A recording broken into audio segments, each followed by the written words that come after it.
कपोल कल्पना का मस्तिष्क पर बहुत अधिक प्रभाव पड़ता है। विशेष करके बच्चों के लिए कपोल कल्पनाएं करवाना या बच्चे जब कपोल कल्पनाएं करते हैं तो उनके मस्तिष्क के विकास के लिए ये बहुत अच्छा माना जाता है, क्योंकि जब वो बच्चा कपोल कल्पनाएं करता है तो वो एक अच्छी स्क्रिप्ट बनाने के लिए काम करता है, जिसमें हर एक चीज़ मस्तिष्क की डेवलप होती है, इम्प्रूवमेंट होता है। लेकिन जब एक बच्चा एडल्ट हो जाता है, फिजिकली एडल्ट हो गया, अब उसे मेंटली एडल्ट होना है, तब कपोल कल्पनाएं नहीं चलती, क्योंकि जब वो एडल्ट हो जाता है तो कपोल कल्पना उसके व्यवहार में बाधाएं डालती।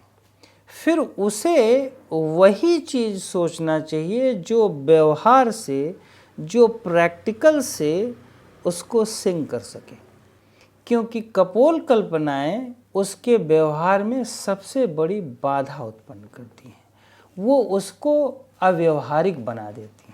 इसीलिए नोट करो कि जैसे जैसे उम्र बढ़ती है व्यक्ति की, अगर उसकी कपोल कल्पनाएं बढ़ती गईं तो बाद में फ्रस्ट्रेशन का रूप धारण कर लेती।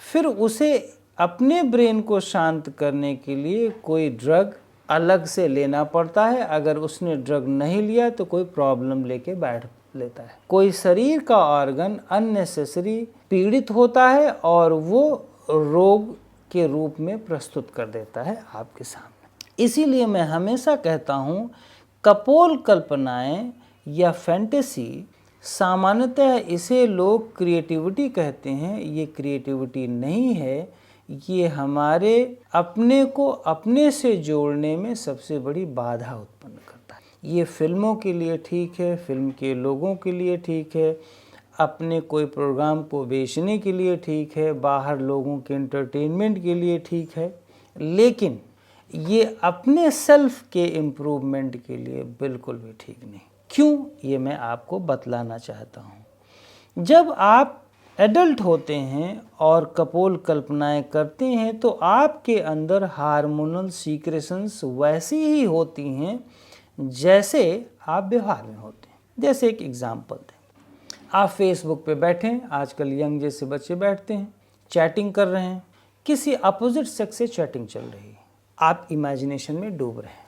इमेजिनेशन में जो भी डूब रहे हैं उसी तरह के हार्मोनल सीक्रेशंस आपके ब्रेन में रिएक्शंस हो रहे हैं और हार्मोनल सीक्रेशंस हो रही हैं आपके अंदर। जैसे प्रैक्टिकल में हार्मोनल सीक्रेशंस होती हैं, वैसे ही कुछ हार्मोनल सीक्रेशंस आपके दिमाग में फैंटेसी से हो रही है। लेकिन जो प्रैक्टिकल में हार्मोनल सीक्रेशंस होती है वो आपके नाड़ियों को एक हद तक शांत कर देता है। लेकिन ये जो फेसबुक पे चैटिंग से फैंटेसी आप कर रहे हो, ये आपको फ्रस्ट्रेशन पैदा कर रहा है, फ्यूचर में आपको फियर देगा, फ्यूचर में आपके नर्वस सिस्टम में डिजीज़ देगा, सारी प्रॉब्लम खड़ी कर देगा। क्यों? क्योंकि ये प्रैक्टिकल नहीं है, ये केवल इमेजिनेशन के थ्रू आप अपने बॉडी के अंदर हार्मोनल सीक्रेशन करा रहे हो। ये आप प्रैक्टिकल से नहीं पाए तो इससे आप एक्सपीरियंस नहीं कर सकते, क्योंकि माइंड हमेशा फुली सेटिस्फाइड होता है एक्सपीरियंस से, अनुभव से, फैंटेसी से नहीं होता। फैंटेसी से थोड़ी देर के लिए होगा, फैंटेसी से जब तक फैंटेसी कर रहे हो तभी तक होगा, उसके बाद वो या तो डिप्रेशन में या तो फ्रस्ट्रेशन में आपको शिफ्ट कर देगा।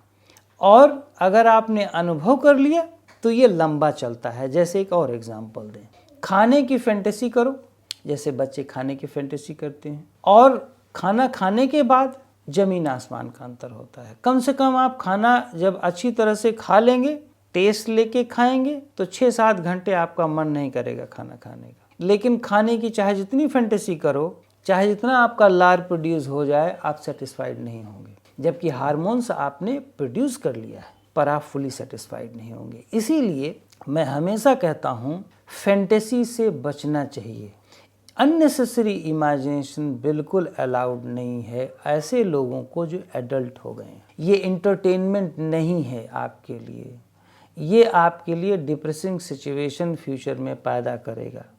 सुबह उठते ही इमीडिएटली जैसे लोग बस शुरू हो जाते हैं गूगल से मैसेज निकाल करके और सर्कुलेट करने की, सुबह उठते ही लोग शुरू हो जाते हैं अपने पे फोकस करने के बजाय लोगों पर, दूसरे पर फोकस करना। लोग क्या करेंगे, दूसरे लोग कुछ नहीं कर सकते। जब तक हम अपने आप से सेटिस्फाइड नहीं हो रहे हैं, दूसरे से कनेक्ट करके कुछ भी नहीं हो सकता।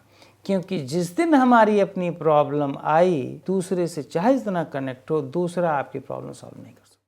इवन कि डॉक्टर भी नहीं सॉल्व कर सकता एक लिमिट के बाद। क्यों? क्योंकि जिस आदमी का माइंड अपने बॉडी से कनेक्ट नहीं हो पा रहा है, उस व्यक्ति को और क्या कनेक्ट करे। तो मैं हमेशा कहता हूँ कि अपनी एक्सरसाइज पर ध्यान दो प्रतिदिन। तो एक्सरसाइज क्यों? क्योंकि उससे आप कनेक्ट होते हैं बॉडी से। योग का मतलब कनेक्टिविटी। ये फिजिकल योग है। जो स्पिरिचुअल योग होता है उसमें डिसकनेक्टिविटी होता है, लेकिन फिजिकल योग में जैसे वॉक है, आसन है, आसन से आप ज़्यादा कनेक्ट होते हो अपने आप से, अपनी बॉडी से, क्योंकि वो स्पाइन बेस्ड है, स्पाइनल कॉर्ड से है।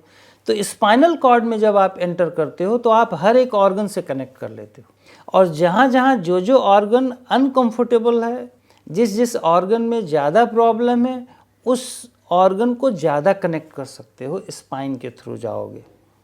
ब्रीदिंग से कनेक्ट करो अपने आप को। ये मेथड है अलग अलग कनेक्टिविटी के, वो मैं बता रहा हूँ। तो first physical movement, muscular movement, मतलब मसल्स की मूवमेंट के साथ अपने से कनेक्ट करना। दूसरा स्पाइन की एक्टिविटी से कनेक्ट करना, क्योंकि स्पाइन की एक्टिविटी से ब्रेन को इमीडिएट आप पकड़ सकते हो। तीसरा ब्रीदिंग की मूवमेंट से कनेक्ट करना।